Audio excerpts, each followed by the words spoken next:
We're going to do one more update before I go and put things down for the night.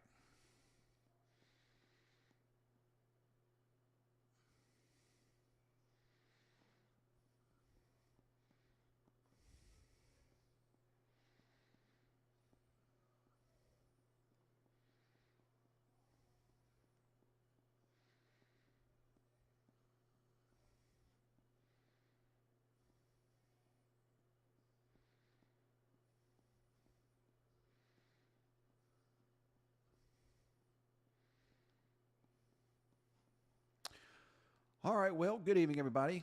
Of course, yours truly, Ken Johnson, is here with you right now.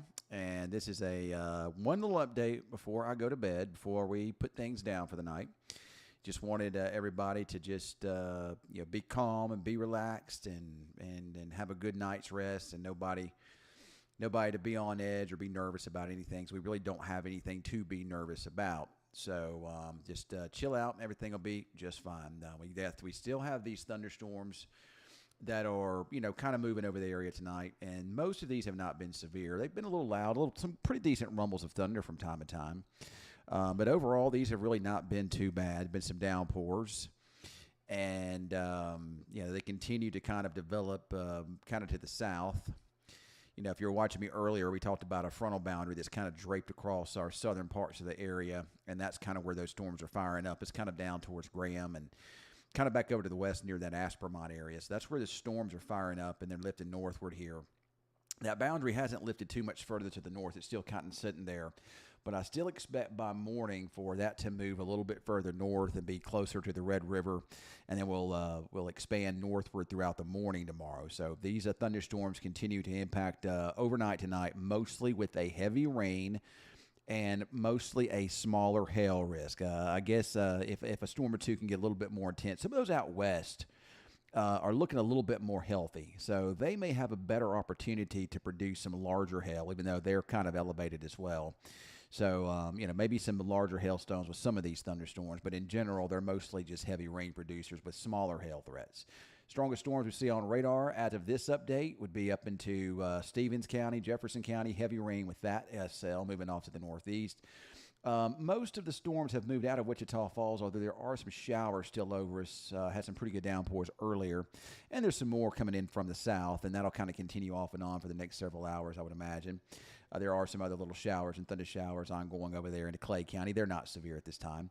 That's a pretty strong thunderstorm that's located over here into Baylor County. It's lifting to the north, mostly just a downpour and mostly just some smaller hail threats with that as it makes its way to the northeast there into the southeastern parts of Wilbarger County and over into the Electra area, eventually western Wichita County. Downpours, some loud claps of thunder with that, and some maybe, again, some very small hail located at that. Some showers over Seymour, and then there's some stronger thunderstorms over here west, kind of near the Jayton area, Aspermont. Those storms, they have a little bit better signatures, and they're in a little more favorable of an environment, so those storms may have some larger hail with those. But again, those are going to lift northward into our western Texas counties and eventually southwest Oklahoma counties. So once again, overnight tonight, areas of thunderstorms will continue. I do expect this area of storms towards morning to gradually lift up into Oklahoma. And in the morning, at least when you wake up, a lot of this activity may be north of us, but I do expect another round of thunderstorms to try to develop. Let's take a look here. I'll try to show you what's going to happen. We'll pull in another source for you if we can. Give me a second, and I'll show you what tomorrow morning might look like. I just cannot get used to this time change yet. I'm still not liking it, folks. All right, so we're going to look at some model data. This is what radar might look like in the morning. Give me a second. I'm going to pull it in. I just got to switch sources, so there we go. All right, so this is what radar potentially could look like in the morning. So let's put this in motion here for you. So this is there are the storms we're tracking right now. Watch what happens. As I was talking about a moment ago, how they continue to lift north. And then gradually after midnight, after 1 a.m., those storms eventually lift north of the Red River. So you see a bit of a lull in the activity further to the south. But then here comes another wave of storms across the Texas Panhandle. This is the main area of low pressure that's going to finally push east and kick all this mess out of here by tomorrow afternoon, or east of us anyway. But here we are. This would be around the 6 a.m. time frame.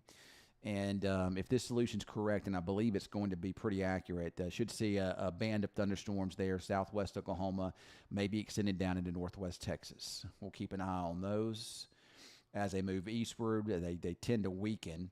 But as we get into the morning, you're going to see some of this activity try to break up, and you're going to see additional storms form there in eastern Oklahoma and north central Texas. I believe, and this would be around, I guess it's about 9 o'clock in the morning, I believe that the threat for severe weather tomorrow is going to be maybe the eastern parts of Texoma and over closer to I-35. But there's some supercells trying to develop. Here we are at, this would be at 1 o'clock. 1 o'clock. No, this would be at, at 1 o'clock here. And you've got that little band of thunderstorms that's on the dry line there that's pushing through Wichita and into Clay County. And then as of, about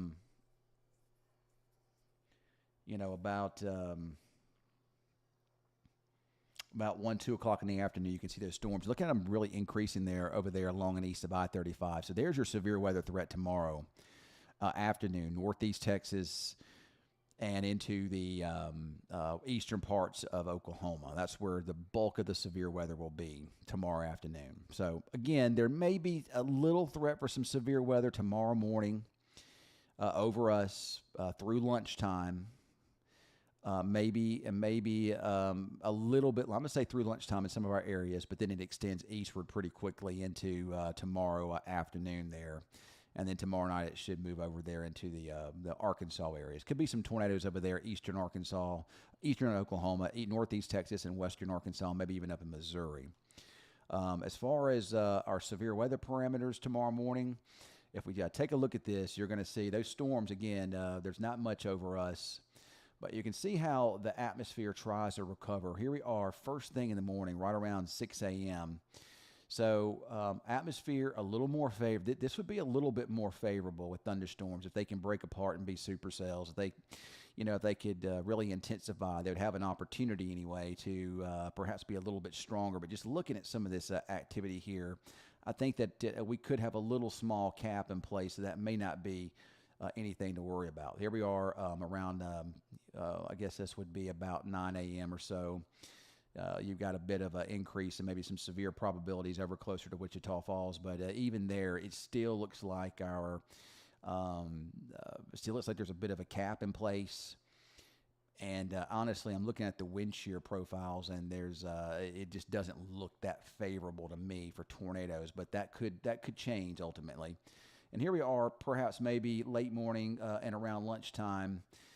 Maybe over into the eastern parts of the area. Looks like there may be less of a cap, but there's still a real messy storm signature there on some of the weather information I'm looking at now. But there's the tornado parameters by the afternoon quickly shifting eastward, and we should see this activity move east of us pretty quickly by tomorrow afternoon. So in the morning, again, could be a little bit of severe weather. So overnight tonight, let me kind of go back to all this, what we're talking about. So overnight tonight, we could see, again, a continuation of what we've been seeing. And by that is what we've been seeing this evening, off and on, showers and thunderstorms overnight tonight, okay? So those will be mostly some heavy rain and hail producers. If we were going to see a more significant severe weather threat, it would have to take place in the morning. But as of right now, I don't know that that's going to happen. It's a close call. I think that the atmosphere is going to remain a little bit too cool at the Earth's surface to really support much of a tornado threat overnight tonight, but we'll keep an eye on that and make sure nothing gets out of hand. Jaden and Cameron are keeping an eye on that, and if I need to, I will as well. But mostly just looking at heavy rainfall overnight, and mostly just some smaller hailstones, maybe some larger hailstones out west. And then again in the morning, we'll see that this, maybe a little bit of a threat in the morning through maybe mid to late morning, and then by early afternoon, this should be well east of us here. So we've gotten some good rainfall amounts, though, widespread 2+ inches across the area with this particular system since it started raining here on Saturday. So we'll continue to watch this. Again, any severe threats overnight, mostly confined to hail. Most of it's small, maybe some larger hailstones out west, and then maybe a couple of hours of severe weather chances in the morning. But again, that's kind of questionable, and we'll just kind of have to wait to see how all that plays out. But as of right now, I'm not overly concerned about anything here, but we will keep an eye on it.